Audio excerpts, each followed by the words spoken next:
Welcome. Good morning, good afternoon, and good evening. We are thrilled to have you all joining us for today's event.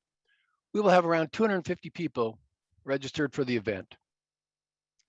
During today's event, we will share findings and key recommendations from the recent study, Early Warning and Early Action for Increased Resilience of Livelihoods in IGAD Region, conducted by Maxwell, Erin Lentz, and colleagues. I hope you have all had a chance to review the report. This is the first of a series of discussions to review the linkages between early warning and early action in the IGAD region. We have several follow-up meetings to which many of you have been invited. During those meetings, we will dig more deeply into the information and have discussions with groups of people who interact with early warning and early action systems in different ways. Through this process, we will work with you to prioritize the recommendations from the study and develop a plan for implementing the recommendations. These meetings will happen during the next 2 weeks and are by invitation only. Today's event will flow as follows.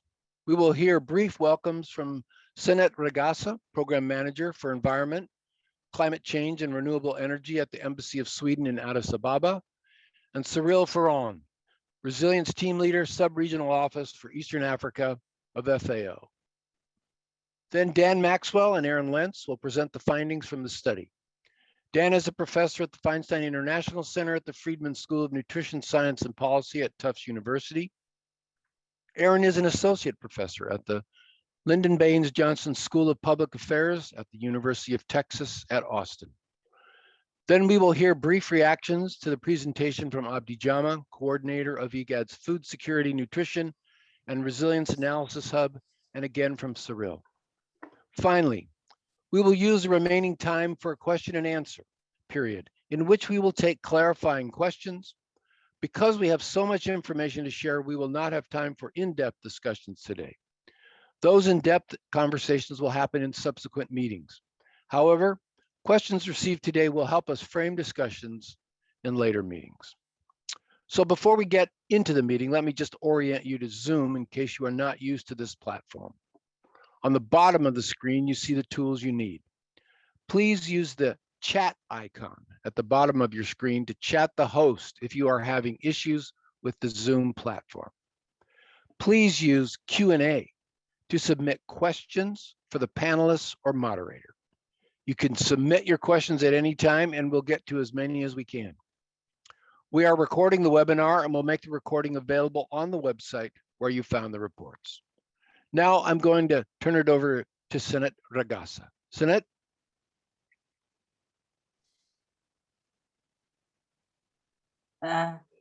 Thank you, Greg. Dear participants, ladies and gentlemen, good morning, good afternoon, and good evening to you all. I'm very pleased to attend this event, which will deliberate on the key findings and recommendations from the project Early Warning and Early Action for Increased Resilience of Livelihoods in IGAD region on behalf of Sweden.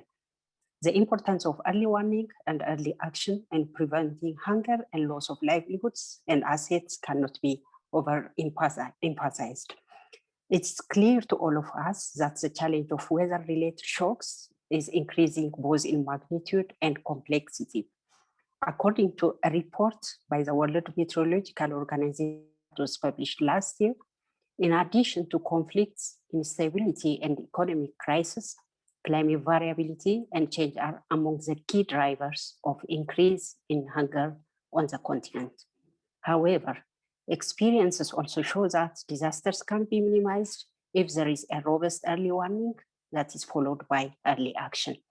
Sweden, as many other partners, has been supporting the African Union, the regional economic communities, and member states in their endeavor to build their capacity for disaster risk reduction.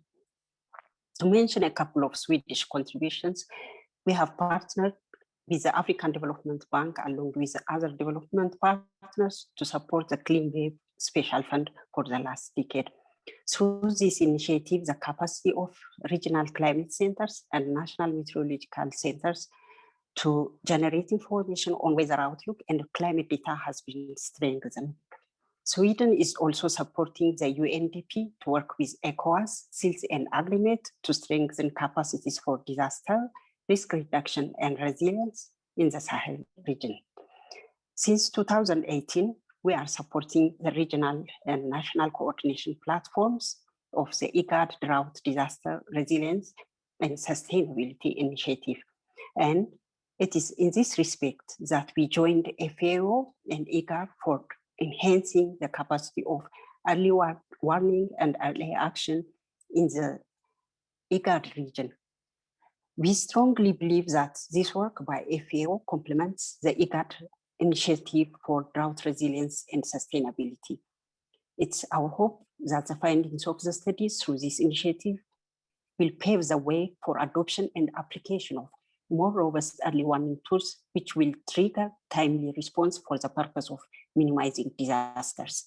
We would also like to kindly remind all stakeholders that disasters affect men and women, the young and elderly, not in the same way. This calls for having a perspective that considers the need of all segments of the community. Finally, I would like to express my appreciation for FAO and all partners for organizing this very important event and look forward to the deliberations. I thank you. Thank you, Senait. Now over to Cyril. Cyril, the floor is yours. Thanks a lot, Greg, and thanks a lot, Senait. And good morning, good afternoon, good evening, dear colleagues and partners.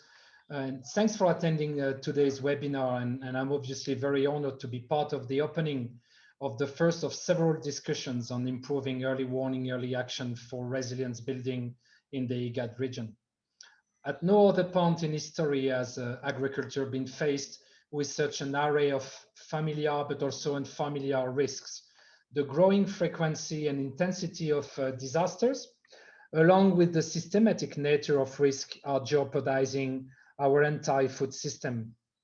Given its reliance on weather and climate, agriculture is especially vulnerable to the increased frequency and intensity of extreme weather-related and climate-induced events. This includes also the increase in frequency of pest and disease outbreak, and our region, East Africa, is the Horn of Africa, is especially inflicted now with desert locust, which didn't happen for 70 years. Just an illustration of pests and diseases that we are facing.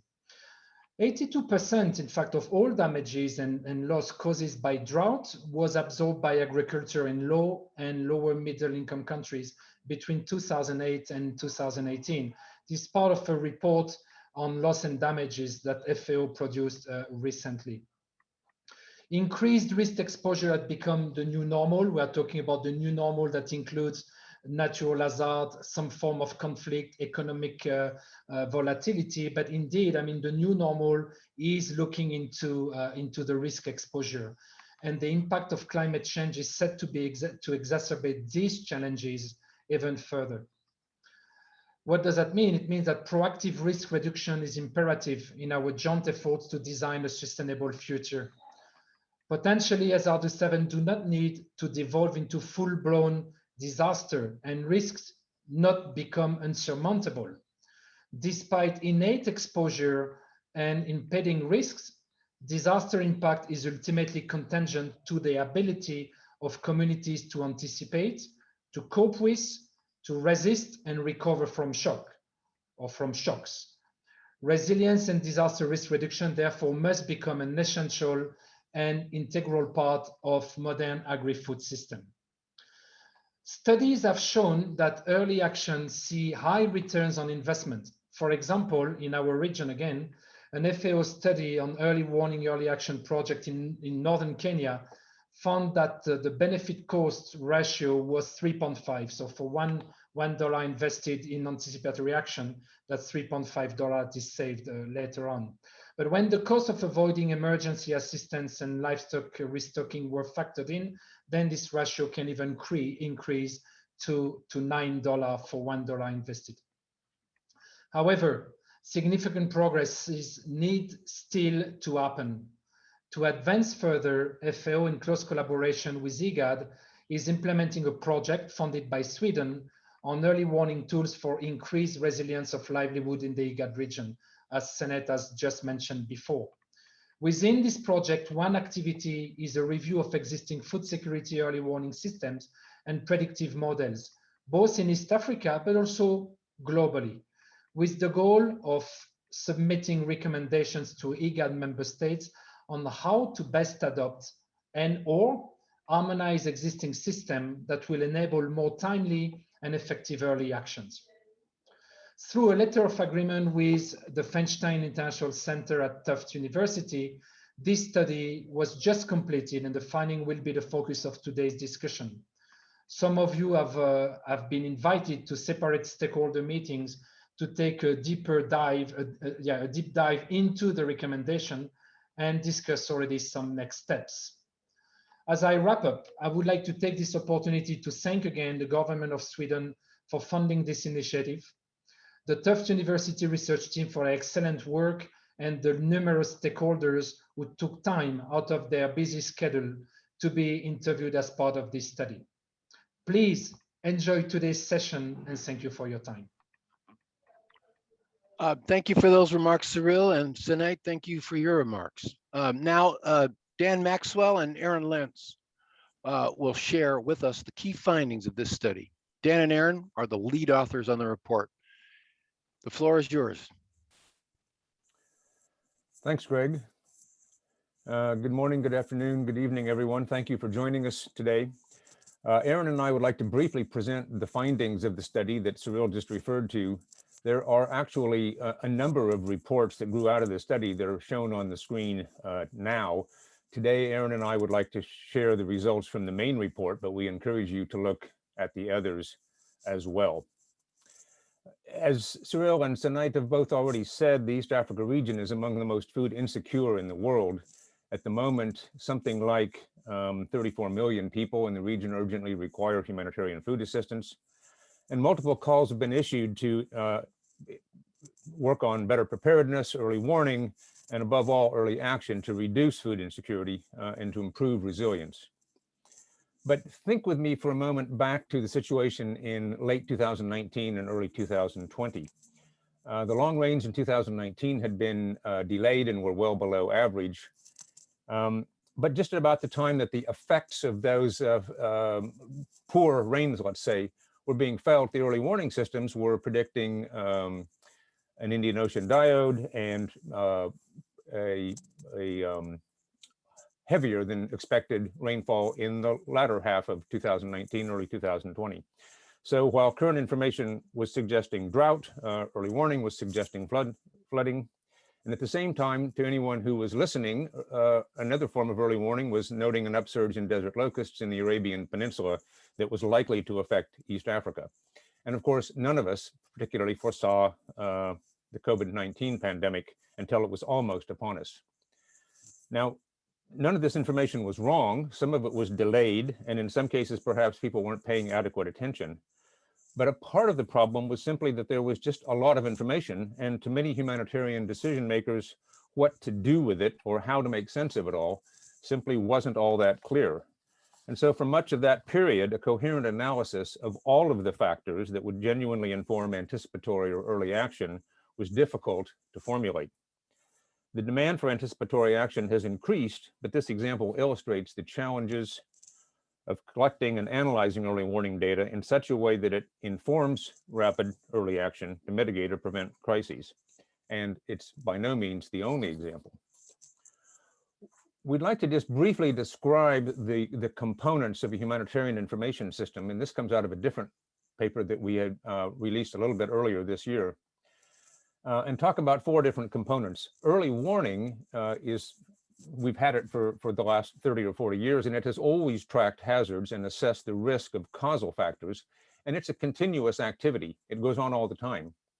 Current status analysis, and typically in the IGAD region, we're talking about integrated phase classification analyses, regularly report figures on the current status of food security, acute malnutrition, and mortality, and classify those into phases or categories of severity, either by livelihood zone or by administrative zone. And that's what we're referring to here as current status analysis. This produces a population in need or PIN figure for each phase for each of those geographic units. And any one in phase 3 or higher is counted in the population in need for humanitarian food assistance. Projections are simply an estimate of future status, typically an IPC classification and a PIN number by administrative unit or livelihood zone, and typically with 2 future status estimates. These have become a much more important part of IPC analysis than they originally were. And these predictions are typically based on scenarios that focus on the most likely outcomes, with emphasis on the word likely, underscoring the probabilistic nature of both early warning and projections. Sometimes there are triggers or signals that serve a similar purpose. That is, when thresholds are breached, they set in motion prearranged actions such as a payout for an insurance policy or scaling up of cash transfers as a part of a social protection program. Finally, and I think this is what's really hit us in the last 14 months, is this increased need for real-time monitoring in between these major sort of current status assessments and even in between the projection periods.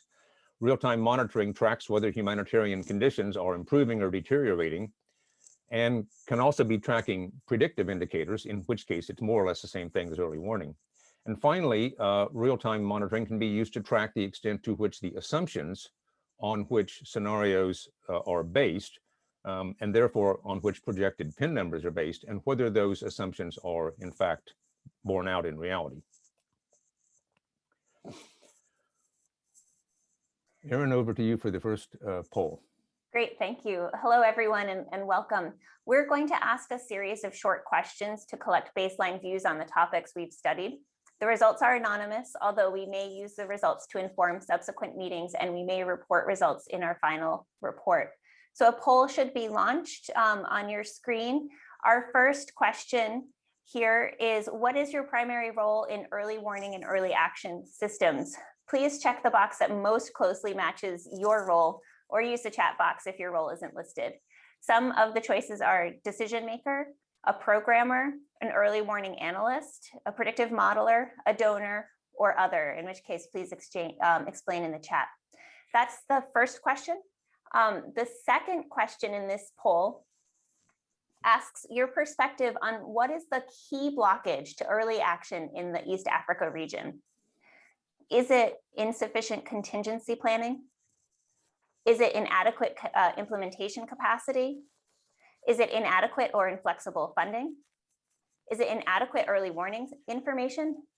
Is it something else? And if it's something else, please list it in the chat box. So if you can kind of scroll down a little bit, you'll see that second question on the poll.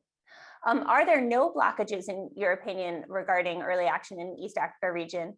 Or if you don't have an opinion or you don't know, you can click that button as well. So I'll give everybody just about 20 seconds to finish this poll up, and then we can take a look at what the answers are.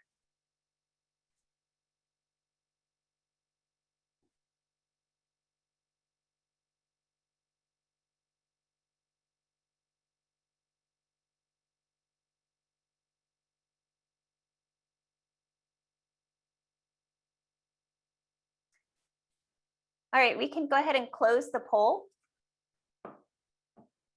And let's see what we find. Nola, can you show us the results? Great. All right, it looks like for our first question, most of the folks in the room are programmers and early warning analysts. So welcome, that's exciting. We also have several donors, predictive modelers, and decision makers. Scrolling down to that second question around the key blockages. Nola, can you scroll down for us? You can scroll down yourself. Oh, I can. Oh, perfect. With the bar sorry. on the side, yeah. Lovely. All right, excellent. Here we go. So it looks like most folks think that inadequate and inflexible funding is one of the main barriers, or is the key blockage to early action in the East Africa region. Other things that that emerged are questions around insufficient contingency planning, and slightly fewer responses around inadequate implementation capacity. I'm really looking forward to reading some of the chat findings as well. So we do have someone in the chat saying that they can't see the results. Can you scroll down, Nola? I think it's not clear that the results are visible for other folks outside of the panel. There we go. Great. Fantastic. It looks like that's helped. Okay, so I'll turn it back over to you, Dan. Thank you. Thanks, Erin. What we will mainly do this morning is go through the findings and the recommendations from the study. But before we do that, we just wanted to briefly recount what we found in terms of the mapping of systems in the region. If we can go to the next slide, please, Nola. We don't really have time to go through this in detail, and we're not really here to debate the results of these tables anyway. If you see a factual error in here, please do let us know, and we will correct it. What we wanted to do is just talk a little bit about some of the major trends and patterns or our observations about early warning and early action systems across the region before we jump into the findings of the study. Most countries, or all countries in the region, have government-led information systems, but they're rather variable. IPC and FuseNet both operate in most of the countries in the region. Most of the national systems that we looked at cover things like climate factors, vegetation, production estimates, and some markets. Fewer systems cover in detail pests, and even fewer cover in any detail conflict and displacement. In terms of the outcomes that are tracked, most systems cover acute food insecurity and acute malnutrition. Fewer cover health or WASH or mortality, although in some countries there are separate health information systems that do track those, but they're not necessarily integrated with food security early warning. Early action, in most people's view, is the responsibility of governments supported by UN agencies and NGOs. And finally, in Kenya and Ethiopia, there are large-scale social protection programs that are one of the means by which early action can be scaled up rapidly.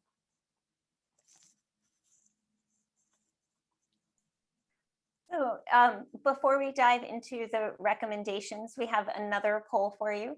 You can select up to 3 choices, and this is a baseline for our first question if you want to launch the poll again. This first question is, what do you see as the most significant challenges to early warning information systems? Is it that information on novel or rare events isn't collected? Is it that key information is missing, such as information around conflict, nutrition, mortality, types of households most affected, etc.? If you do think key information is missing, use the chat function to tell us what data are missing. Is it C, information is collected, but it arrives too late or isn't shared?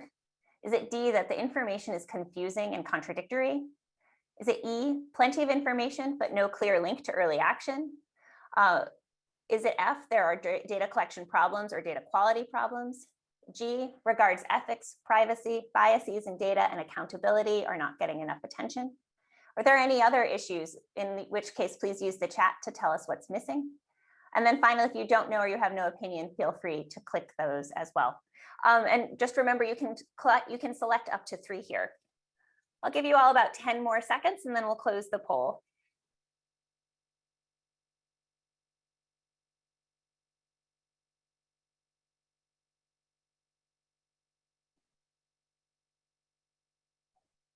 All right, let's stop the poll and see what we found.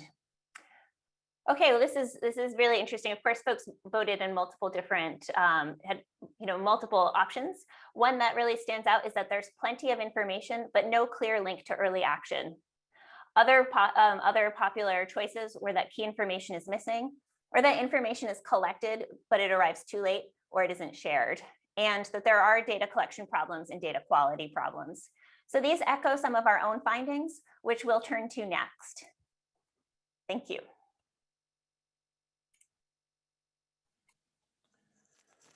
So before we dive into the detailed feedback, we'd like to just share 3 kind of big points that came out across our interviews with some 150 or so people in the IGAD region, but also around the world who are familiar with early warning and early action systems and processes and issues.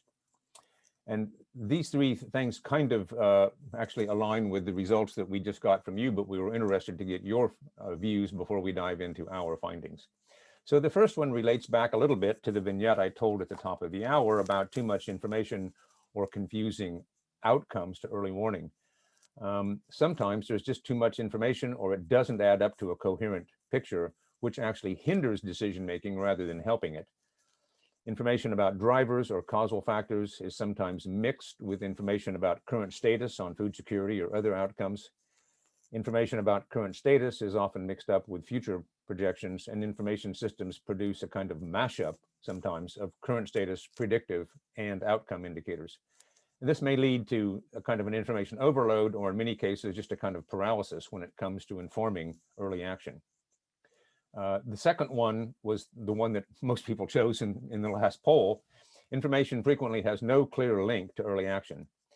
Inadequate information is not usually the problem. The problem is usually simply that the links between information and action are inadequate, so that action is frequently late, misdirected, or non-existent. And tinkering with information systems isn't going to fix that problem.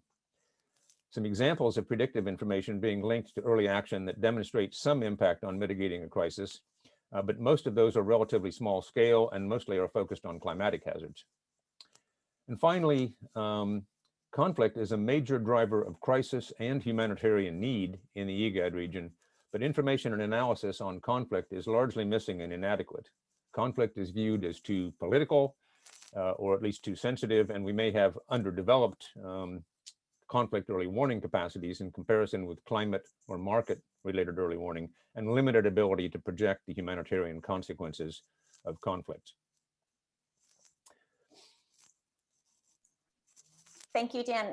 Some of our key findings, we have over 30 findings in the report, the links to which I believe are in the chat. And this is emerging from their desk review and key informant interviews. Here, we're going to identify just the few that we judge to be key. First, we'll talk about key findings on data collection and analysis. Then we'll talk about findings on the role of predictive analytics and machine learning in early warning analysis, before talking about some of the challenges regarding early warning linkages. So regarding data collection and analysis, very frequently, certain kinds of information are lacking. Conflict, as Dan just mentioned, mortality or nutrition and population estimates were all cited regularly as difficult to find. Early warning information is almost never disaggregated by gender, reflecting Senait's point earlier. Major improvements in data quality have been achieved in some areas, but it's important to differentiate between the quality of the data and the quality or the accuracy of forecasts. Second, there's a lack of data sharing, and it's a ubiquitous problem. The inability of systems to share data and the unwillingness of managers or owners of data to share it is a major constraint to good analysis of information. Turning now to the role of predictive analytics and machine learning in early warning analysis, not surprisingly, modelers and end users face a series of choices. Applications of predictive analytics and machine learning to food security and food security related problems are developing quickly. But as of yet, there are no established best practices. And that means it's a little bit like the Wild West, lots of different models with lots of different assumptions, et cetera. Fourth, there's an over-focus on easily available data. The easy availability of certain data, particularly climate data, can overly focus attention on these data at the risk of missing other important factors, causing what we call a looking for the keys under the streetlight effect. Fifth, novel and rare events are currently challenging for predictive analytics and for machine learning models to predict. Predictive analytic initiatives may be most helpful in identifying and monitoring what we call sort of the usual drivers of food insecurity. Sixth, there are trigger-based models and they're increasingly common. Currently, trigger-based models are used mostly for single hazard, single response actions, such as forecast-based financing. Yet no model is entirely comprehensive. And for that reason, predictive analytic models may be most useful as complements to existing early warning systems rather than as replacements. Finally, There are numerous ethics, bias, privacy, and equity concerns. It can be difficult for non-modelers to understand the modeling and data choices. At the same time, modelers may not have the adequate understanding of implicit biases or gaps in data, or of historical and contemporary contexts that could shape the choice of analyses and interpretation. And we've listed several concerns below. Many of these are detailed or all of these are detailed in kind of much greater detail in the report. So if you could launch poll 3. Yeah, we want to check in with you again on your views about the key constraints to early action. And some of the possibilities here are unanticipated crises or insufficient information, too much confusion or uncertainty to act early, inadequate links to affected communities, limited contingency planning, lack of capacity or difficulties in scaling up or surging to meet increased needs, lack of funding or inflexible funding, or decision makers simply being too risk averse to take action, politically sensitive issues or lack of political will, limited regional integration, other constraints. And again, if you have some, please put them in the chat box, or maybe you don't know or have no opinion. Again, please select up to 3. And we'll get some sense of the room, and then we'll go ahead and talk about some of these things ourselves.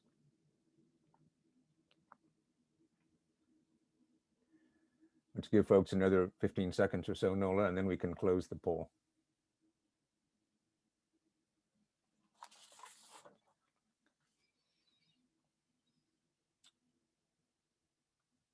Okay, let's take a look and see what people have noted here.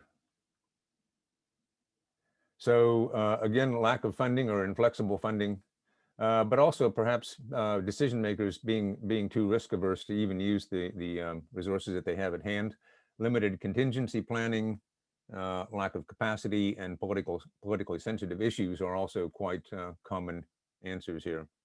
So thank you once again for sharing your ideas with us. This is, of course, not a scientific survey, but it does give us a little bit of a sense of the sentiment in the room. So now let's go back to Erin to continue on with some more of the detailed findings. Thanks, Dan. So I'm going to turn now to challenges linking information and analysis from early warning to early action. So we found a lot of consensus that there's limited regional integration. Other than ICPAC and the FSNWG, most early warning information is not shared across borders or regionally. Sometimes there's hostility rather than cooperation across national boundaries. There are also inadequate links to affected communities.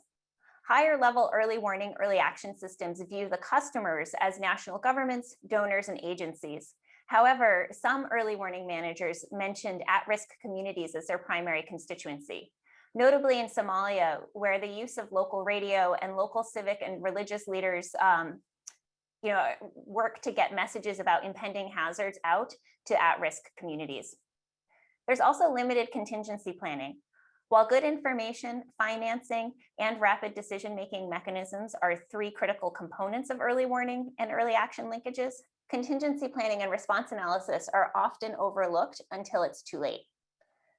There's also a question of scalability or surge capacity and their links to no regrets, crisis modifiers, and forecast-based financing. The most commonly discussed strategy is the notion of scalable safety nets, crisis modifiers, that is putting money in longer-term budgets for flexible response to rapidly changing situations, and no regrets programming, that is investments in crisis prevention that would have useful benefits even if the crisis does not materialize as forecasted, are also widely used approaches. And those are some of the successes that we've seen. Next slide, please. Other constraints to early action include a lack of perhaps capacity building. A major constraint is the lack of capacity building efforts, both on the early warning side and on the early action and contingency planning side. Information and analysis are also political, including response and action, and they can be politicized by the process. A 2020 report co-authored by Dan Maxwell and others noted that political influences are most flagrant where the data collection and the technical capacity of analysis teams are the weakest. Therefore, it makes sense to focus on strengthening capacity. We also found some of our findings described flexibility and accountability. Earmarked funding allows little flexibility in the ways allocated funding can be spent. The lack of accountability mechanisms, both for information and for action, i.e. include issues such as failing to act on information in a timely manner. That is, when accountability tends to be towards donors, such accounting focuses on how the money was spent, but not when. And this, I think, reflects some of the poll findings as well. What is working well? Well, publicly led social safety nets, most prominently the productive safety net system in Ethiopia and the hunger safety net program in Kenya, are the most commonly mentioned successes. Cash transfers are appropriate early action mechanisms and can be. Trigger mechanisms have also proven valuable, particularly where a single hazard can be monitored and tied to a specific action. Similarly, there's some success stories with forecast-based financing, no regrets programming, and crisis-based modifiers. We'd like to go into our recommendations now, but before we do that, we do have one more poll we'd like to hear your views on before we dive into the recommendations. So Erin, back to you for that. Great, thank you. So this poll asks, what are the 3 most challenging hazards threatening food security in the East Africa region? So you can pick 3 of these, and they include a lot of the usual suspects, such as conflict, drought, flooding and storms, economic shocks, crops and pests, as well as some others, such as livestock diseases, human disease and epidemics, idiosyncratic shocks, or other choices. Again, please use the chat, as well as an I don't know or no opinion. Let's give everybody about 15 more seconds, and then we can take a look at what the responses are.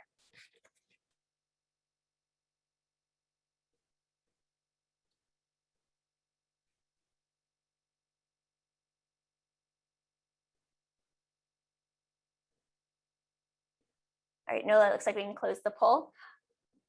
So we found with strong sense that conflict and drought are some of the main hazards facing the East Africa region regarding food security. Other answers included flooding and economic shocks, as well as crop pests. Thank you for sharing that with us. This is, I think, quite similar to what we were thinking as well. Although interesting, while COVID is still with us, the epidemics and human diseases scored rather low on that one. Anyway, thanks very much.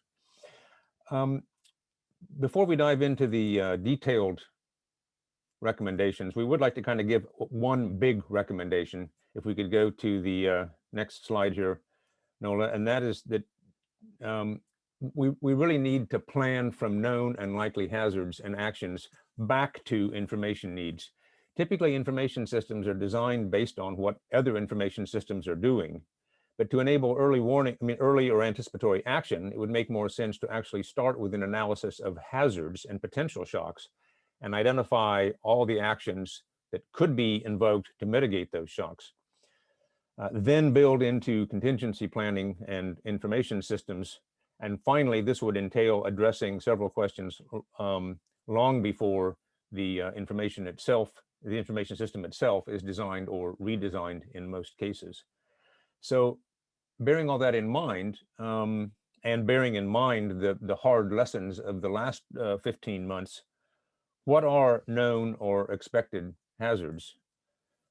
What actions can be done to mitigate known or expected hazards? In other words, starting with hazard analysis, then looking at mitigative action, then looking at capacity, what capacity would be needed to implement that action, and does that capacity exist?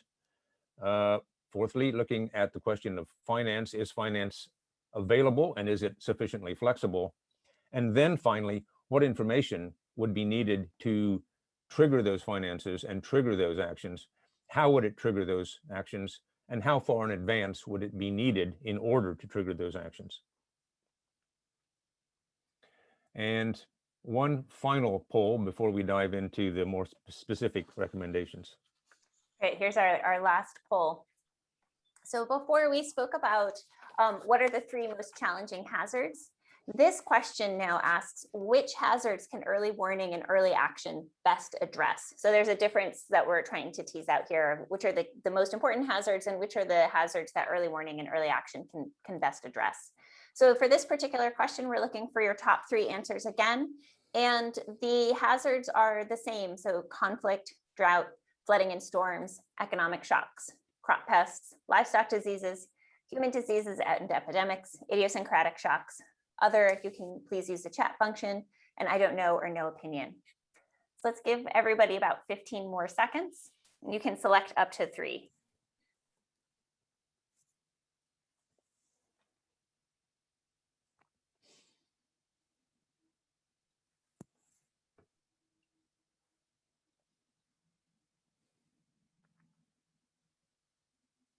Great, we can close the poll.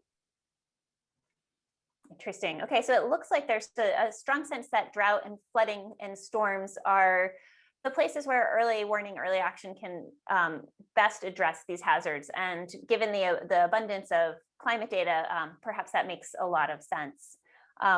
Livestock diseases, crop pests, economic shocks, and conflict are much lower. Great, thanks, Dan. Over to you. Okay, then some more specific recommendations. Obviously, improving contingency planning goes hand in hand with improving information systems, and it's something that we need to work on as one of the initial links. Secondly, we do need to identify early actions for conflict. I think the poll just showed us that conflict is the hazard that, while is predominant in the region, is the hazard that still largely lacks direct and effective early action mechanisms.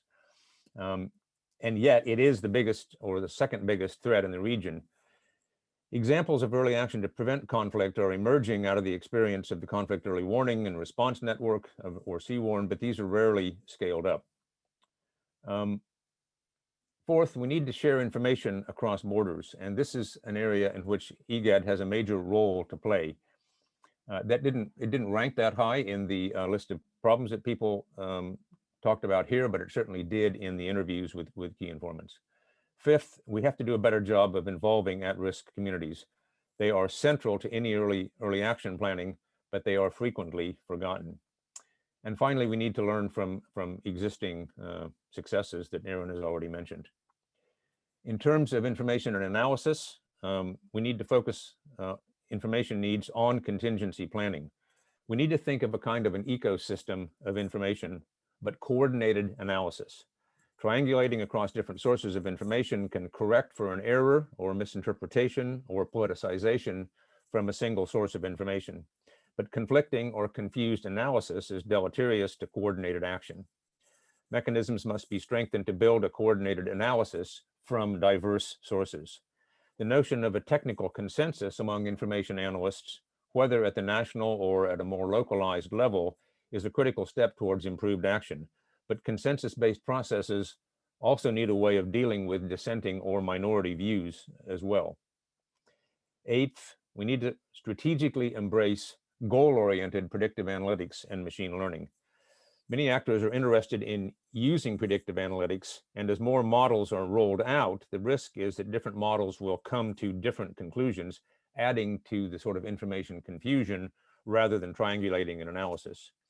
And the transparency of modeling approaches should be prioritized to ensure that decision makers can understand what might drive different outcomes. At the moment, there are only limited links between efforts to improve and experiment with predictive analytics and the actual needs or gaps in existing systems on the ground. And this is one of the issues that we'll be exploring in some of the subsequent meetings. Modeling should be subject to the same constraints as conventional information gathering in terms of in what way does it enable early action or rapid action. And ninth, in order to facilitate both better early warning, early action linkages and improve planning from intervention back to information needs, there need to be several complementary recommendations.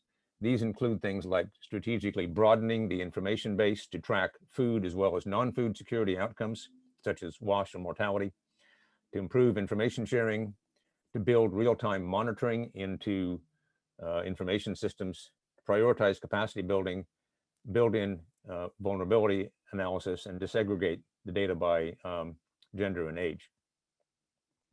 And finally, a couple of cross-cutting recommendations. We do need to clarify the role of governments. The role of government in information analysis is, on the one hand, there's a normative argument that governments should lead these systems. On the other hand, there are numerous examples in this region in which government-led systems have politicized information and analysis or even covered up humanitarian crises. And this is particularly the case in conflict-related emergencies. And finally, we need to learn from mistakes. There is much to be learned from the trial and error of both implementing early action plans and designing early warning systems across the region, and many lessons to be gained there. We hope some of those lessons come out in the reports in greater detail. That pretty well wraps up our presentation, and we thank everyone for your questions that we see piling up in the chat box and in the Q&A, and we'll get to those in just a minute. Thanks very much, and back to you, Greg. Yeah, thank you, everyone. Thank you, Erin. Thank you, Dan. And now let me turn to Abdi Jama, who was the coordinator of the IGAD Food Security, Nutrition, and Resilience Hub, and he'll share his reactions to the presentations and study findings. Abdi, over to you. Thank you, Greg, and thank you, Dan and Erin, for the very informative presentation, not only in the substance, but also in the format in which you presented. And also thank you for giving me the opportunity to provide my thoughts on this important study from the perspective of IGAD. As previously mentioned by Cyril in his opening remarks, the food security situation in the IGAD region is concerning and unfortunately have been exacerbated over the past year by multiple shocks, such as COVID-19 pandemic, the desert locust invasion, and climate extremes, both in terms of drought and floods.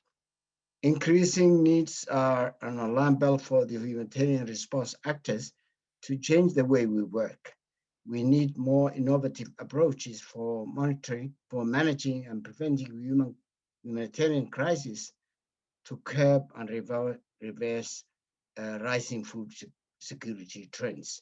We need to change our approach from one heavily focused on disaster reactive management and emergency assistance to one with strong emphasis on anticipatory action.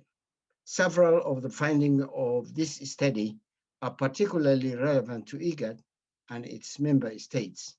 Particularly, the study identified limitations to existing systems related to food security information, data sharing, confusing early warning messaging. Through ongoing work by IGAD Food Security, Nutrition, and Resilience Analysis, also known as EFRA, we hope to address many of these challenges by collaborating with IGAD member states to improve the exchange of information and data and develop a clearer early warning messages about the forecast hazards in the region. The Food Security and Nutrition Working Group, led by IGAD and FAO, and with over 80 member organizations, and in fact increasing as a result of these virtual meetings, should also play a key role, possibly serving as the forum for the information ecosystem of information with coordinated analysis as suggested by the study authors. In addition to the study presented today, I would like to highlight that IGAD is also conducting a separate complementary study, also funded by the government of Sweden through the Idrisi program, reviewing food security information systems framework.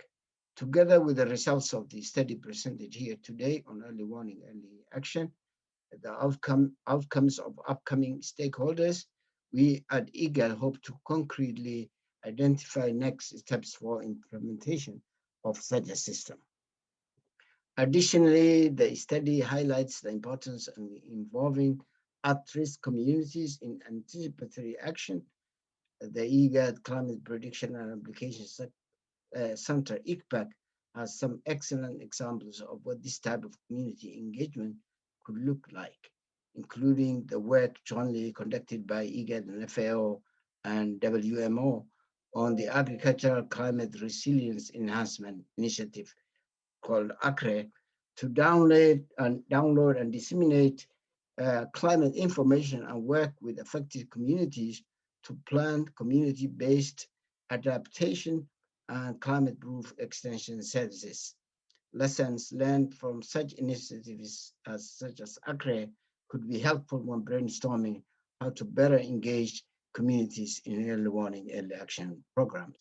Finally, on another positive note, the study has shown just how successful risk-sensitive and shock-responsive social programs have been in the region to protect the income and livelihoods and prevent negative coping and food insecurity, as well as help agricultural men and women maintain their production. Additional efforts should be made to build on these existing successes and scale up government-led social systems across the region. In fact, in summary, IGAD is fully committed to advancing an early warning, early action approach across the East Africa region. However, anticipatory actions are only as good as the early warning information that these actions are based on. With this in mind, IGAD, along with member states and partners, is actively working towards strengthening food security information and forward-looking early warning at the national and regional levels. In fact, currently there's a planning at the IGAD on the Greater Horn of Africa Climate Outlook Forum, the 58th meeting of such forums, and the theme of that meeting is going to be early warning, early action. So it's an issue of the day, not just for this study. Recently, I also want to report that recently the summit, the heads of states of government and IGAD have adopted the creation of an IGAD Disaster Operations Center with a situation room to monitor near real time the hazards going on in the region. So this study is really very, very timely in terms of as far as IGAD is concerned, and really addresses that will address some of the limitations that Dan and Erin talked about, limited regional integration issue. At the same time, IGAD is coordinating with governments to ensure that the integration of anticipatory action into existing policies and programs relating to disaster risk reduction and strengthen and expand existing social programs. Thank you very much, and back to you, Mamda. Thanks very much, Abdi. And now let me turn to Cyril, who will share FAO's reaction to the findings from the study. Cyril, floor is yours. Yeah, thanks a lot, Greg, and well done, of course, to Tufts University for the work. I mean, it's an excellent work.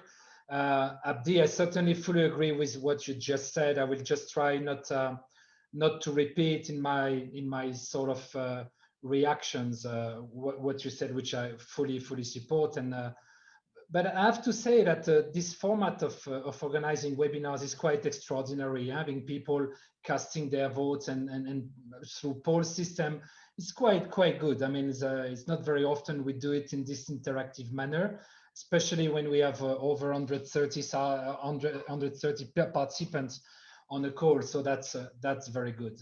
So I'm very pleased to be part really of this moment that we believe is quite important. But first, I mean, I think that the study really highlights the current disconnect that exists between early warning and anticipatory actions, and we have seen that in the polls. I think it was poll number 1. I took a picture of that one. It was quite interesting, also, both from the study but the reaction from participants that say that we have plenty of information, but there is no clear link to early action. The 61% of the people believe that. And the second one, looking at information is collected, but it arrives too late or it is not shared, which is 47 people who believe that. So again, I mean, I think this disconnect between early warning and potentially anticipatory action, it's really clear.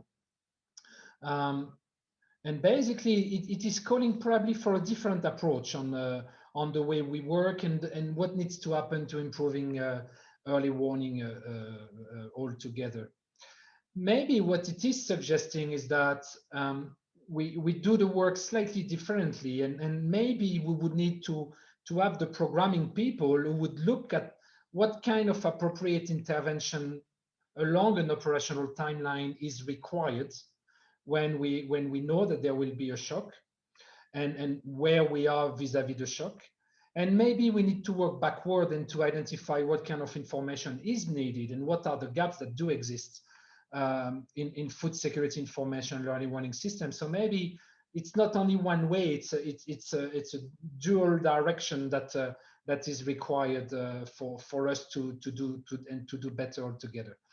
On the programming side, some of this discussion about appropriate anticipatory action and timelines, it has already started, frankly speaking. I mean, we have had a lot of conversation over the past 2 years now, at least, with OCHA anticipatory actions and the pilots that took place in Somalia and Ethiopia. All this is very good, huh?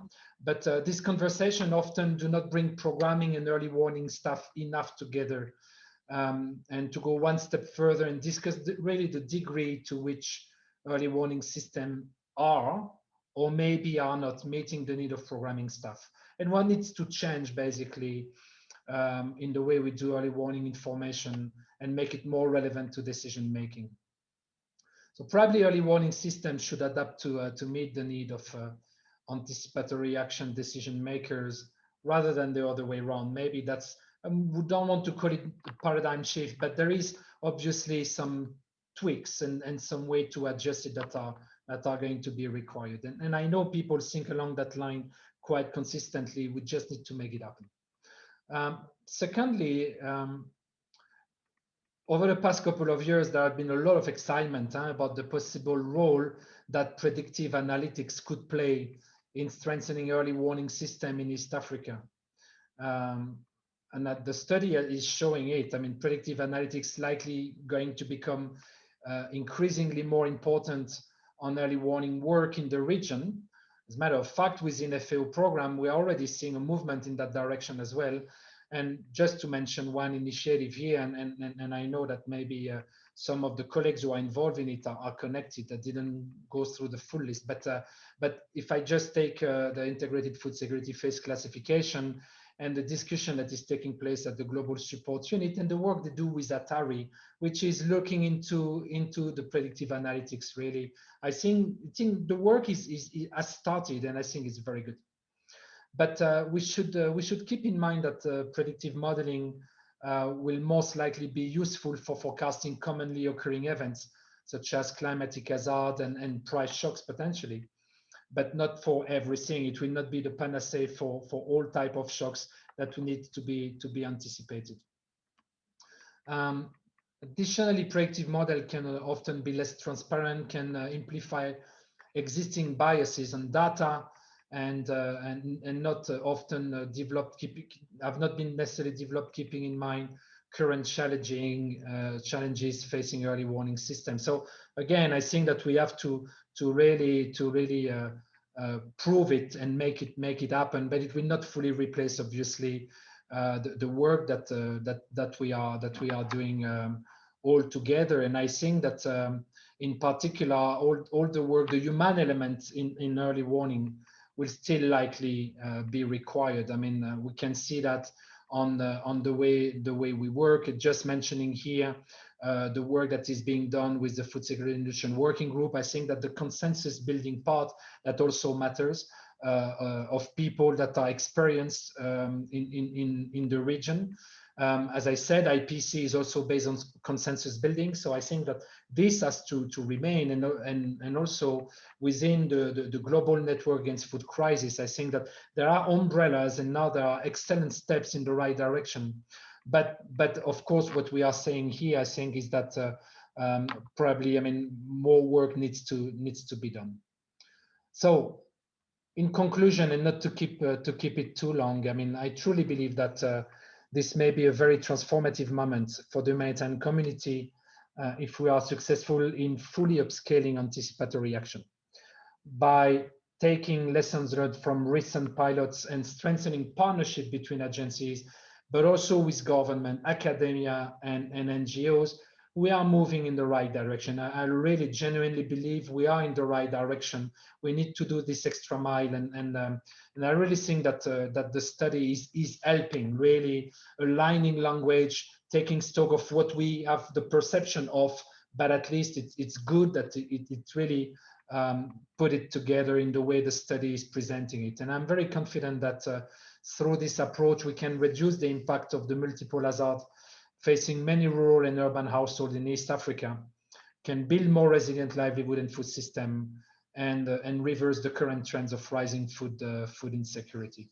So thank you for your time, and really very excited on the way forward that will be discussed now. So over to you, Greg, and again, a big thank to all the participants and of course to our lead researchers on this study. Back to you, Greg. Thanks, Cyril. Thanks much. Thank you, Abdi, for your comments as well. I hope for everybody in the audience, you've learned a lot about the study and the importance of early warning and early action for increased resiliency through the presentation from Dan and Erin. And I just want to thank Senait again, Abdi and Cyril, for extending your organization's support for the process. So now what we'll do is we'll open it up for question and answer. As I mentioned in the beginning, please limit your questions to clarifying questions as much as possible and type them into the Q&A section. We'll have much more in-depth conversations and meetings coming up in the next 2 months. So let me do this. Let me get to the first question, which I'm going to send to Dan, because I think you mentioned a little bit in your talk, Dan, and it has to do with sort of last mile early warning blockages. Could you speak to the notion of connecting national and local communities to the local community, connecting the national efforts to local communities? Yeah.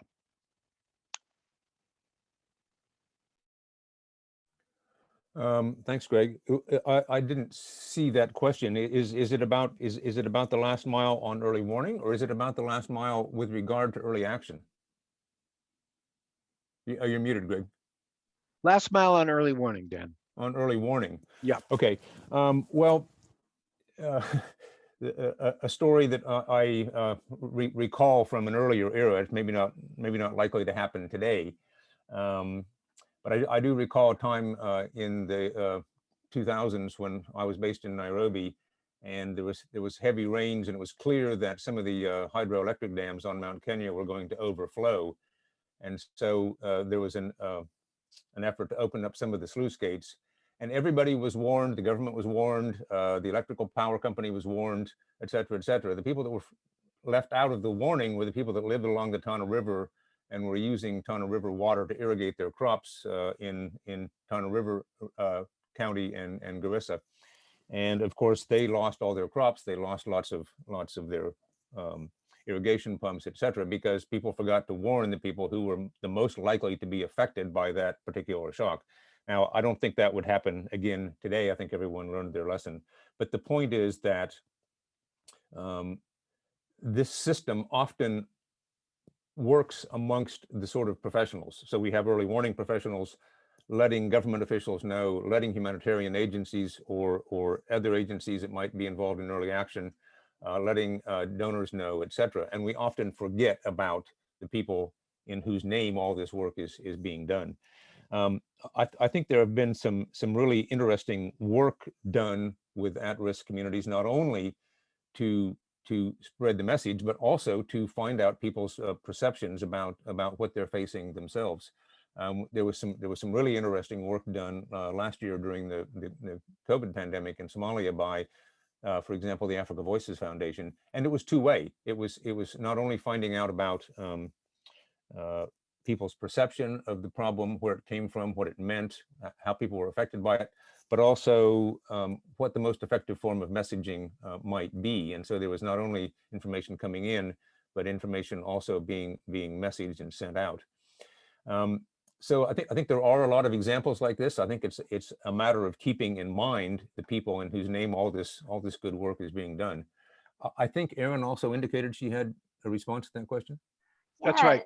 Yep. Oh, thank you. I think just giving a few other examples besides the Africa Voices one, REACH, which is a humanitarian organization, has been doing some humanitarian situation modeling where they're interviewing they're interviewing displaced populations about local crises that they've left. And so that is a way of gathering real-time information about conflict in very hard to reach areas.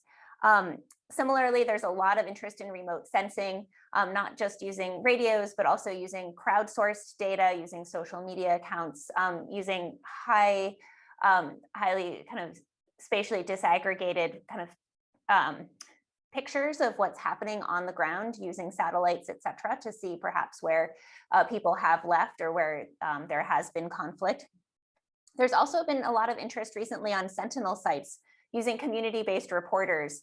And this is happening in a variety of locations, including Malawi and Madagascar as well. So there's lots of options and ideas that are trying to get this much more localized information, both collected, but also disseminated back to the community. And it's a really interesting and innovative space.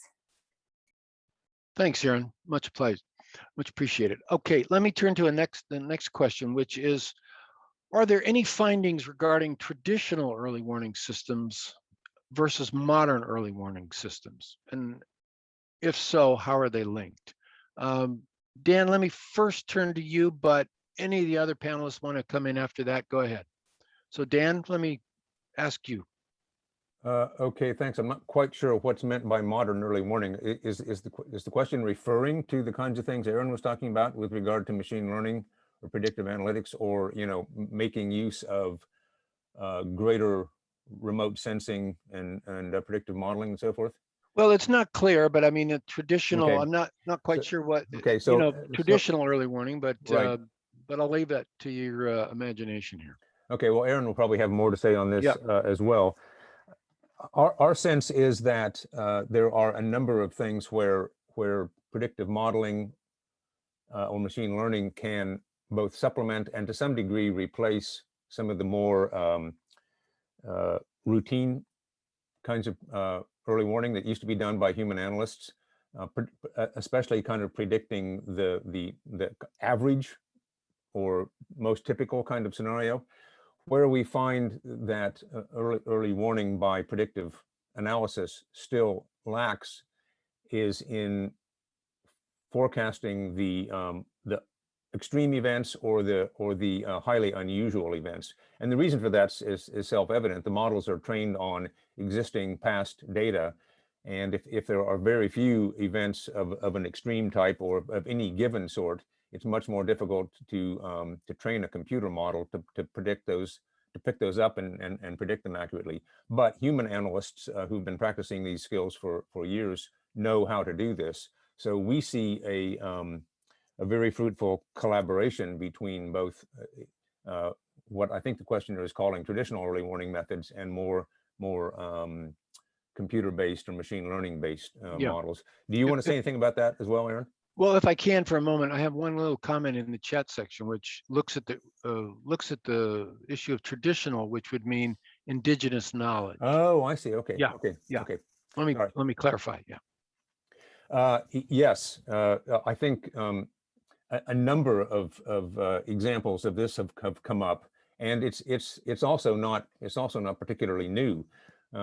We just had Luca Byong-Deng on a seminar yesterday talking about the ways in which they were trying to incorporate traditional indicators of both climate-related things, disease-related things, and indeed even conflict-related things in the work that they were doing clear back in South Sudan or Southern Sudan during the war.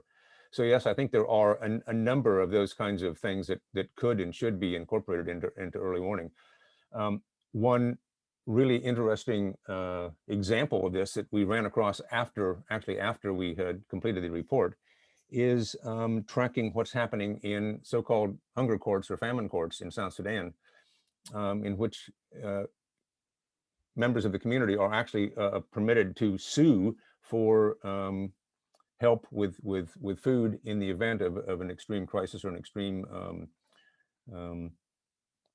food security problem, and that an uptick in the reliance on hunger courts might actually be a very important early warning mechanism for food security analysts to think about. There's lots of examples like that. All right, good, thanks. Anybody else want to come in on that question? Sorry for the misinterpretation of the question. Yeah, it's okay. That's fine. Okay. I'm going to go to, let me go to the next question. I can also see, I see questions still coming in on the chat side. So I'll just ask everybody, if you've got a question, put it in the question and answer, and I'm going down that list right now. So it's a little easier for me to get to it if you put it there. Thanks. So the next question would be, how do we improve real-time monitoring, especially in fragile and conflict-affected regions or countries with access challenges?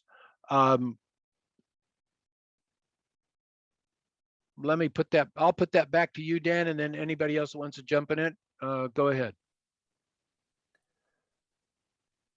Okay, actually, most of the examples that we see of real-time monitoring are in those kinds of contexts. We just did a paper that was kind of related to this project that's also on the Feinstein Center website, specifically about real-time monitoring. And the examples that we found that were the most interesting were in Somalia, in South Sudan, in Yemen, and in various other cases, which are fragile and conflict-affected contexts. The ways in which it's done varies. In Somalia, I think probably most folks are familiar with the FSNAU's Early Warning, Early Action dashboard. That information comes from a variety of different sources, some of it from FSNAU's own staff on the ground, some of it from other sectors or other clusters, and some of it comes from routine reporting from clinics and health facilities, et cetera. But the role of FSNAU is to amalgamate all that information and then depict it in a way that is easily accessible to decision makers. REACH has a similar kind of approach in South Sudan, and has produced a similar kind of dashboard that is based largely on information that they collect themselves, and they do this partly with enumerators that are based in all of the different states of South Sudan, largely through key informant interviews, but through other sources as well. So I think the notion that you can't manage to do real-time monitoring in a conflict or fragile context is not entirely true. It's maybe more difficult to do than it would be to do in a context where climate or market factors are the main drivers of crisis, but it's not impossible. Anybody else want to come in on that? Erin, perhaps? Anything else to add? No, I think Dan covered it nicely, and I put in the chat a link to the report Dan was referring to, which is called Seeing in the Dark. Right. Thanks very much for doing that. I'll get to the next question. Abdi, this question actually would be for you, I think, or perhaps Cyril as well. Do IGAD governments have a role in this early warning, early action study? Thank you, Greg. I think the question is not clear in the role in the study. I've already mentioned in my speech that we are closely coordinating with FAO on this study. We are also doing a complementary study. If we have been coordinating in terms of, and we have met with the team that are implementing the study. But I think the best, the main question is, will IGAD be involved in the rollout of the findings or addressing the findings of this study? And the answer is yes. IGAD will be involved. And this study was really done at the member states level. The key investigators here have been talking to member states to find out what's happening. And that's where action, whether it's early warning information or early action action is usually at member states level. So IGAD as well as member states, we are very much involved in this study, and we are interested in the findings of this study. Back to you, Greg. Good, thank you, Abdi. Thanks for that. Here's a kind of a clarifying question. Did you all get any takeaways about water security issues, connectedness to food security in your evaluations of these systems? Dan or Erin, you want to jump on that one? Sure, I think it definitely is one of the kind of areas where there's some sense of missing data. Some folks have been recently arguing that water security is perhaps an indicator that we see even before food insecurity. And so it might even anticipate food insecurity. So where there is water insecurity, there's likely going to be food insecurity. There are a lot of different efforts to measure what water insecurity looks like. I don't think we've kind of landed on necessarily the best or ideal one so far. That said, I think that this focus on drought certainly is a big component of this, right? And we know that when there's drought, it's often possible that food security or food insecurity is perhaps not far behind in many cases. So I think in as much as people kind of equate drought with water insecurity, that's very present. When folks are thinking about a kind of a richer sense of water security and water insecurity, that's less well captured and less well documented. And I'd say that'd be a really interesting area to dig further into as a possible leading indicator to food insecurity and also as an issue in and of itself. Great, thanks, Erin. Anything else from anybody on that? That's a great answer. Just to say that there is an effort underway at the moment to develop a water security severity index, a water insecurity severity index. I believe that's being led by REACH, and I think it's intended to come up with an indicator that's somewhat similar with regard to access to water as some of the food security access indicators like the Coping Strategy Index, et cetera.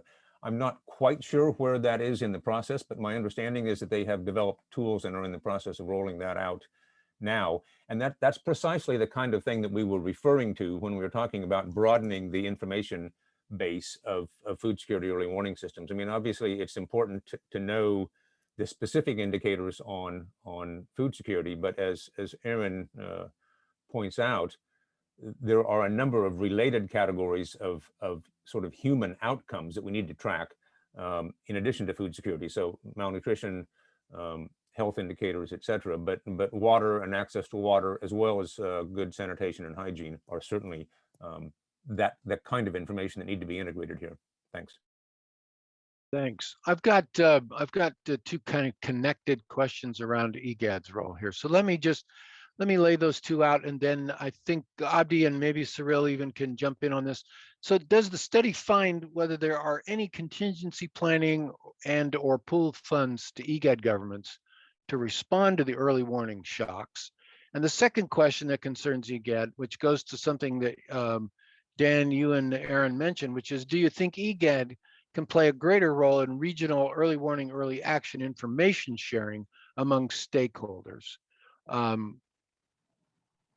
So maybe if I went to the second question first, Abdi, maybe you want to address that one in terms of information sharing across stakeholders.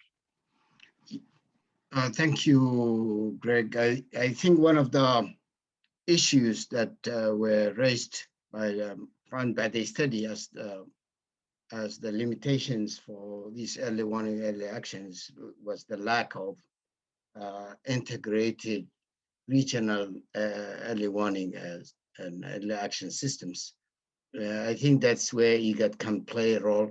IGAD can play a role in terms of integrating the information that's coming from the member states, but also can play a role in its convening capacity on the early warning part. We know that early warning actions are sometimes political, and that's where IGAD could play in providing a neutral forum for member states to discuss issues of regional nature. Yes, IGAD can play a greater role And as I mentioned, the IGAD heads of state and government have recognized that and are now deliberated on the establishment of an IGAD Disaster Operations Center, where all that information will be collected from member states.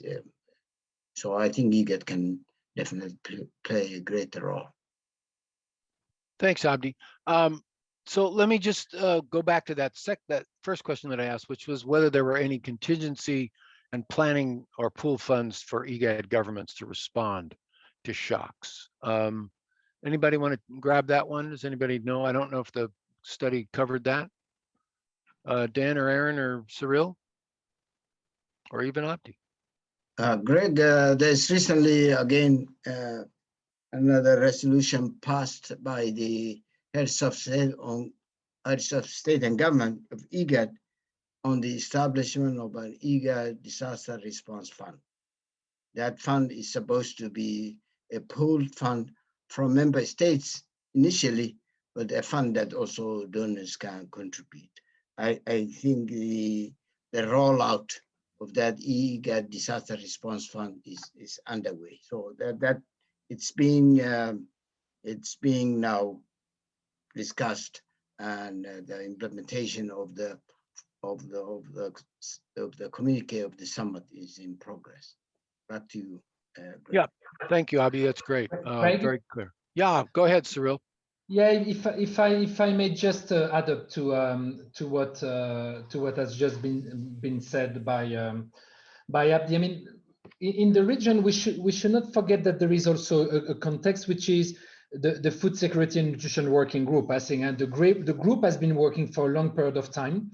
And in 2000, if I remember well, I think toward the end of 2017, the member state met in Entebbe, and they signed up on all of them committing to work together with IGAD on basically harmonizing data collections, on also receiving more or being more equipped by IGAD on some of the capacity to collect data, to analyze data. And I really think that the exercise that is taking place now is really part of the implementation of it, in the sense that we are really filling a gap or a vacuum here in terms of how we organize ourselves and how we interpret it all together. So for the question that came about the connection between the member states and IGAD, it does exist definitely. And I would say the point of convergence or the point of meeting is very much catalyzed within the work of IFRA or FSNWG for the region. Over. Thanks, Cyril. Thanks for the clarification. Greg, could I just Yep. chime in on the information sharing question? Yep. I think that question actually conflated two different points that we made. One was about information sharing across borders or between countries, which is a constraint.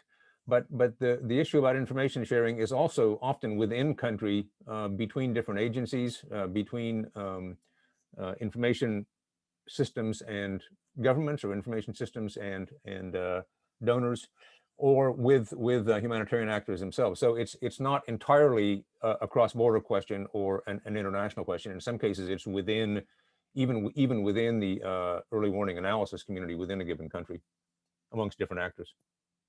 Yep, good point, Dan. Thanks for that. Let me move to the next question if I can. So I'm just going to kind of read it out to you. So considering the early warning, early action systems are mostly country-based, in addition to the importance of regional integration, is there attention or interest about the cross-border dynamics at the borderland local level?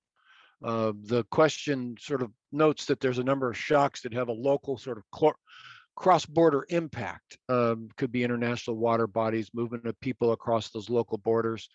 So can somebody speak to that? Very interesting question, I think.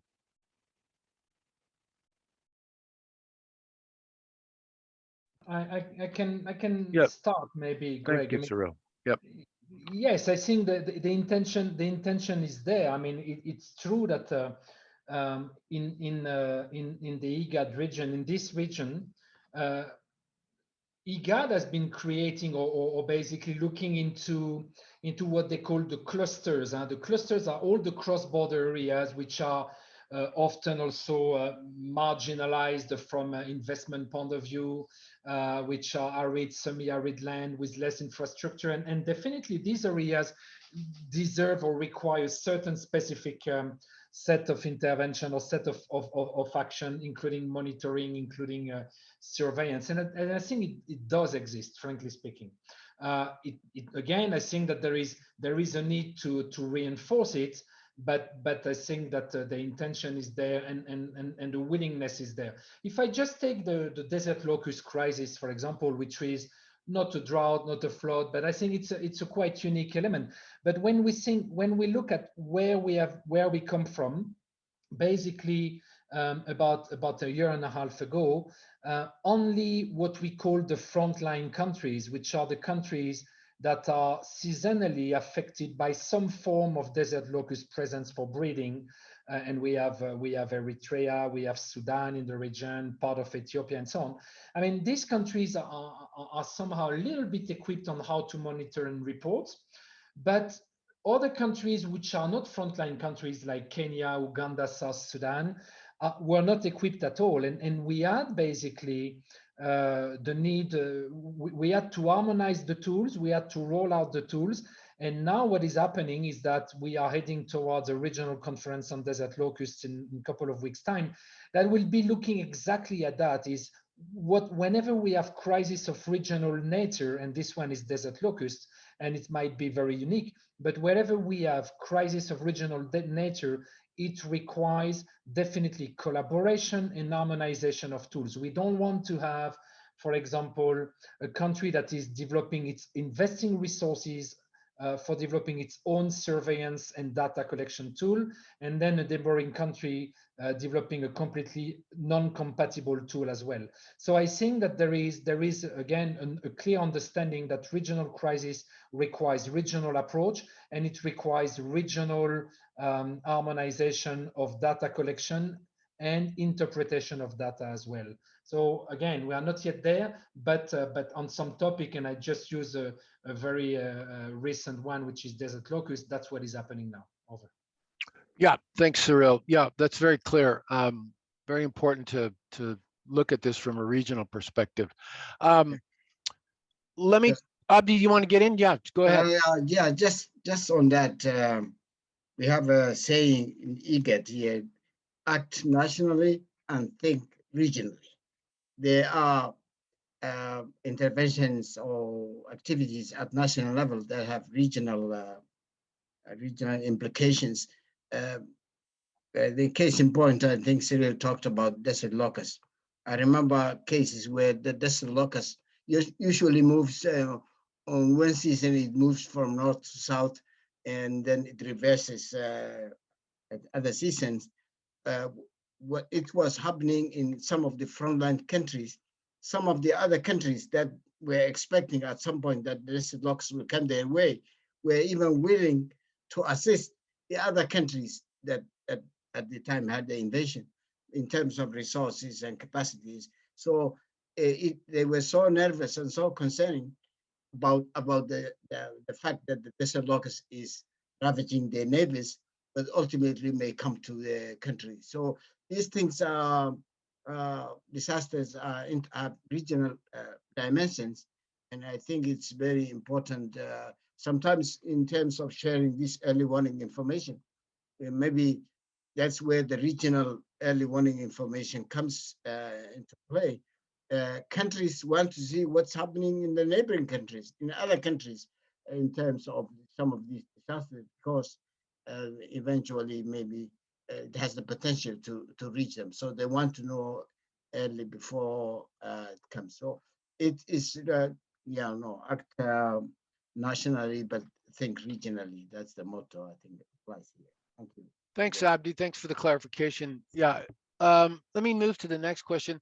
It's a little specific, but I think it's something that you guys might be able to address. So it is, to what extent can existing systems like the IPC or FSNAU's early warning, early action dashboard be tweaked to be fit for purpose, or is a more fundamental redesign required?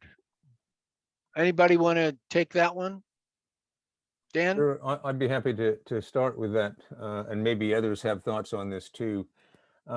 Maybe I should have made it more clear at the beginning of our presentation, but that's part of the reason why we need to think about a kind of an ecosystem of humanitarian diagnostics and different kinds of systems that produce different kinds of outcomes, or different kinds of outputs, I guess I should say, in terms of the analysis and how those fit together. So we need to be clear what the difference is between early warning and current status assessment. IPC, for example, was initially a form of just current status analysis. It was based on surveys. It collected information about food security, about malnutrition, sometimes about mortality, and it said, these are the conditions that prevail right now. More recently, they have begun projecting those outcomes into the future at time period to maybe 3 or 4 months, or maybe even 6 to 8 months. But again, those are the best estimates of what the needs are going to look like 3 months from now or 6 months from now.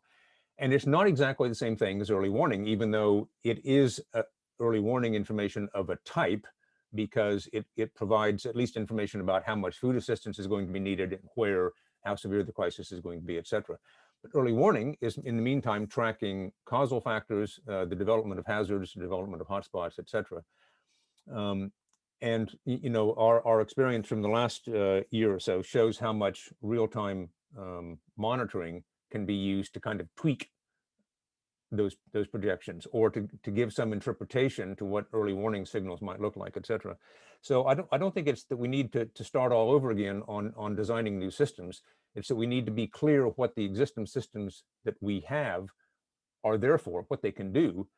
But again, I think in order to think about how they need to be tweaked, we need to do that thing of thinking backwards from known hazards and even potential hazards to known actions that can be taken to mitigate, hopefully prevent or mitigate, if at least be able to respond in time, and then think about capacities, about financing, et cetera, and then ask ourselves the question: do our existing information systems, whether they're called current status analysis, or they're called early warning, or they're real-time monitoring systems, et cetera, do those systems provide the information needed to enable those early actions to take place? And then you know, there no doubt will be some tweaks.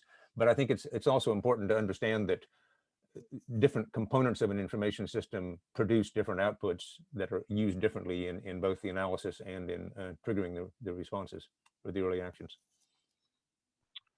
Good, thanks, Dan. Yeah, we've got about 10 minutes to go, so let me just run through what I think is maybe an interesting, it's more of a statement, but it's got a question in there. So starting from hazard and related questions and working back to identify early warning information is a welcome suggestion. However, we have to avoid the temptation to collect more data, develop more systems, and first focus on how available information and analyses are currently being used or not used. The second component of this question is we need to be honest to how flexible program response side, we have to be honest about how flexible the program and response side of the equation is. Response decisions due to existing donor funding architecture can take months and are not necessarily responsive to real-time and fast-changing early warning information. So I know the report looked at these, so perhaps Erin or Dan, you want to just address that a bit on those questions. Dan, feel free to jump in. But yeah, this is a great question and one that we've really grappled with. And we'll be talking in future meetings with donors about precisely the second part of your question regarding the flexibility of programming and response side of the equation. I think where we landed was, you know, oftentimes there is a mismatch between when particular early warning actions are going to be most effective and when funding's available for those, right? And so you could imagine, for example, a fodder program to support livestock. Oftentimes that needs to happen pretty early. And if donors are unwilling to fund a program regarding that until things have gotten quite severe, it might be too late. one of the things, and this goes back to Cyril's early comments at the very beginning, is we need to do a better job of thinking about the benefit to cost ratio. For sure, early action is oftentimes significantly cheaper than delayed action. And sometimes we might be wrong, right? So there might be forecasts that are not correct. And how do we think about, if out of 10 forecasts, 8 of them are correct, how do we not then throw out that model, or how do we then not throw out those forecasts and still recognize, like, yeah, forecasting is probabilistic. We might not be correct all the time, but on average, we still might be able to use less funding to do a better job if we're acting earlier. And so that thinking about that on average across all of those forecasts, rather than pointing to a single failure of a forecast, I think is also a really important paradigm shift in how people approach early action and anticipatory action as well. I don't know if other folks have other ideas or comments on this, but I agree, it's a huge challenge. Dan, do you want to add on? Yeah, go ahead. Go ahead, Cyril. I'll go after you. Go ahead, Cyril. Yep. Yeah, I mean, again, I was listening to what you were saying, Dan and Erin, and also rethinking about the question and even the previous one. I think that we are not looking here necessarily at new systems. It's really not about the systems per se. I think we can invent 500 systems, and all of these systems might be a contributing element to what we are looking forward to. What I think that we are probably calling upon here, and I think one of the remarks was we're not calling for more data that are feeding new systems. It's really about the process, and I really think that that's what matters in my opinion on the way forward, is really how we make the different systems. And that's very much the ambition of what IPC was doing in a way. That is, IPC is not a data collection per se, it's using existing systems or existing assessments. And here I think that what we are probably looking at is, okay, let's review what the systems are. Let's review what they are helpful for. Are they helpful for people themselves? And you took the example of the Tana River, Dan, and I fully agree. I mean, this is a very good example. Are we informing the donor community, the government community? Are we informing the NGO or UN community? Or are we informing potentially the impacted communities? And I really think that that's one of the elements that we need to look at.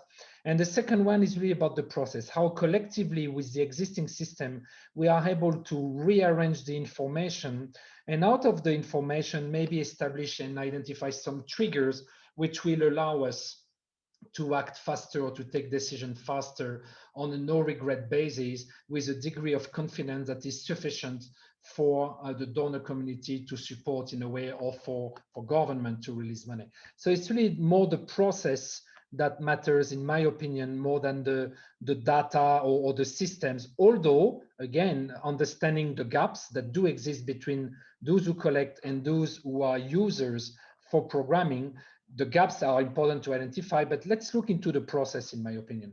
Over. Good. Thanks, Cyril. I think we've got time for one more, well, a little bit more. Let me read this question to you, because it sort of follows on what you were saying, Cyril. It seems that there is frustration, confusion, and competition between different types of early warning systems, despite them being needed and built for different types of decisions, for different people at different times. Would the early warning, early action community benefit from a clearer definition of early warning systems types based on how early, quote unquote, how early they inform decision makers? Dan, you want to take that? Sure. I think Erin put a link in the chat box earlier, and I forget if that was to the humanitarian diagnostics paper or the real-time monitoring paper, but we'll put that link in there. I think the reason we did that humanitarian diagnostics paper was to kind of sort out in our own minds what different components of this early warning or food security information system community looks like, what their self-ascribed mandate is. So again, to go back to my earlier point, understanding what the difference is between current status analysis and early warning related to hazards or early predictions of future outcomes, et cetera. We have all those things in our existing systems, and the issue is for us all to understand and be clearer about how those things can best interact. If I could just go back to the previous question, there was an implication in there that we may still be collecting redundant information or too much information, et cetera. And that's part of the reason that we suggest looking at this whole the series of linkages, looking at it kind of backwards from hazards and actions through capacities and finance and back to information systems, kind of as the last thing we look at, not the first thing we look at. I think if we do that, we may well find ways of being able to streamline information systems, that there may be some information that we're routinely generating, but that actually people aren't using, or that it does not enable early action or early response. So in many ways, I think looking at the problem that way may help us to streamline the kinds of outputs that information systems produce, and also help us to understand which kinds of information systems produce the most important kinds of information for what action. Thanks, Dan. Anybody else want to comment on that one? That's a really great answer, Dan. Actually, folks, I think we're going to there's so many questions. Thank you very much for all of that. But I think what we're going to do is that we're going to stop the Q&A right now. Let me just give you a few concluding remarks in preparation for our next meeting. So I'd just like to say that we know that many of you are planning to attend the Humanitarian Partnership and Networking meeting coming up in a few minutes. So we're going to end here to give you all a breather, but we'll see many of you again in the coming weeks. As I mentioned at the beginning of today's event, today was a scene-setting meeting in which we wanted to provide all of you with an overview of the findings from the early warning and early action for increased resilience of livelihoods in the IGAD region, with that study. We will host 4 more meetings in the coming weeks to have in-depth discussions about how the findings from this study relate to specific aspects of early warning and early action. This entire series aims to help us chart a path to improve our early warning, early action systems, and decision making. If you have not received an invitation to one of the discussion meetings but would like to, or have any other questions about this work, please contact Brenda Lazarus at FAO, and her email address is on the slide. And I also encourage you to review the reports from the study if you haven't yet. You can find them on the website listed on the slide. We will also post a recording of the event there. We're looking forward to our continued discussions with many of you. If you were invited to any of the subsequent meetings and have not yet registered, I encourage you to do so. And if you have questions about follow-on meetings or the project, again, please contact Brenda Lazarus. Her email, again, at the bottom of the slide. And I want to thank everybody for all your questions and your comments. And this concludes our webinar for today. Thank you and goodbye.